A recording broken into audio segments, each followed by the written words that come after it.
People of Earth, greetings. Through the power of YouTube and the practicality of this blackboard,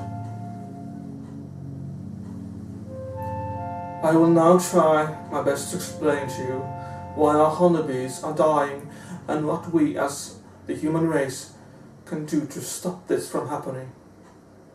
Firstly though, let me remind you that the bee belongs to the insect family. When you are born within the insect family, you can never really truly die, or as we humans call becoming extinct. Because as an insect, you have a very different way of reproduction than, let's say, animals, mammals, or yes, humans. The bees are not in the same situation as, let's say, the tigers, the rhino, or the elephant. Still in their current state, bees are unable to function properly. Well, our biggest threat is bees not pollinating flowers at the rate they used to.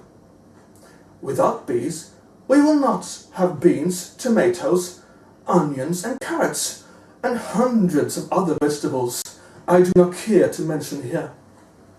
Honey is just the sugar on top compared to this humongous advantage that the bees provide to both humankind and our livestock, which also eats a lot of vegetables that these bees provide conditions to grow in. So what is killing our bees, you say?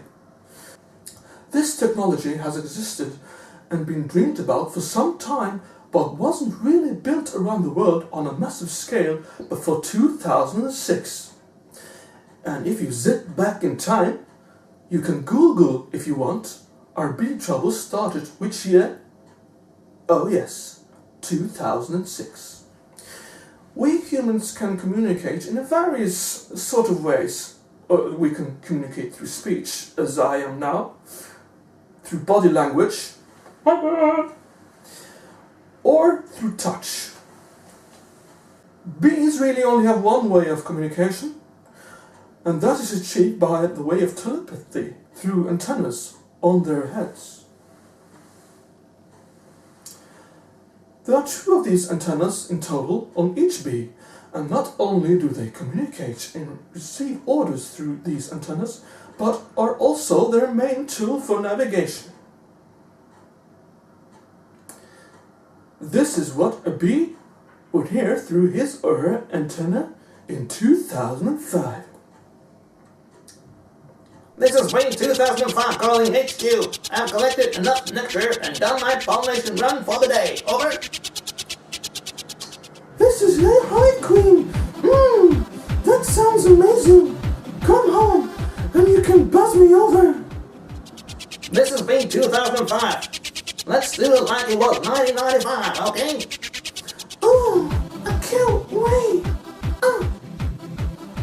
And this is what the same bee would hear through his antenna in this year, 2013.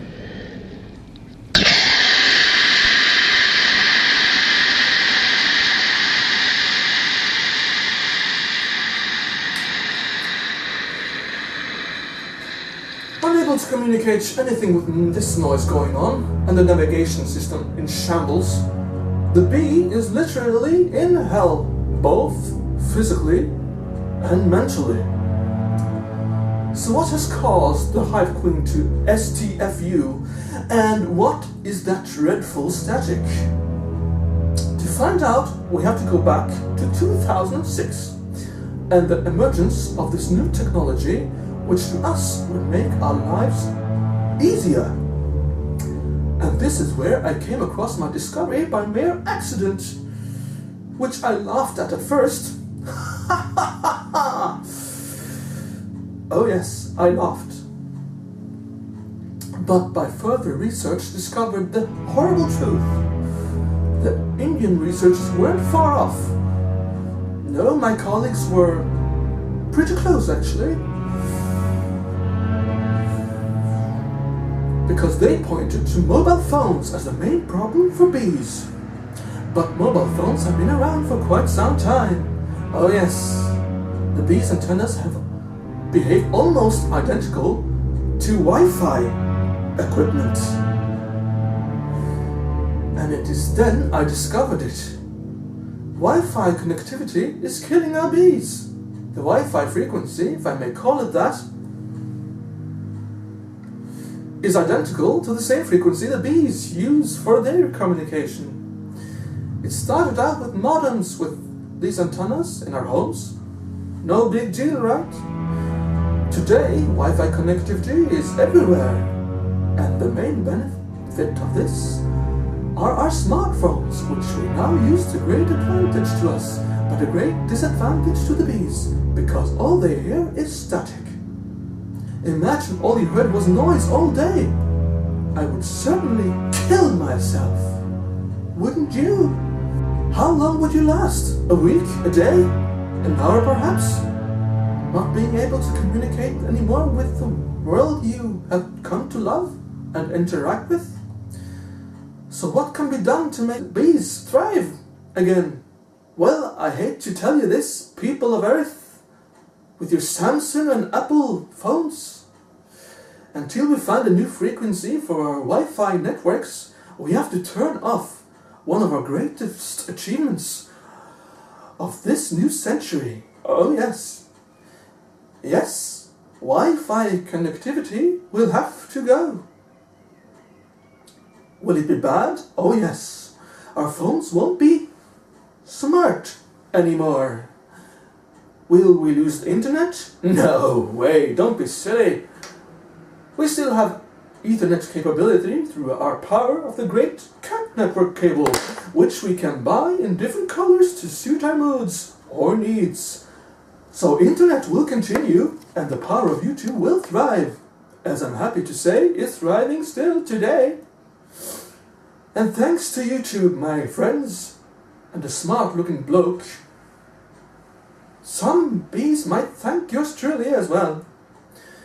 Thank you for watching. Help me save the bees. Shut down Wi-Fi.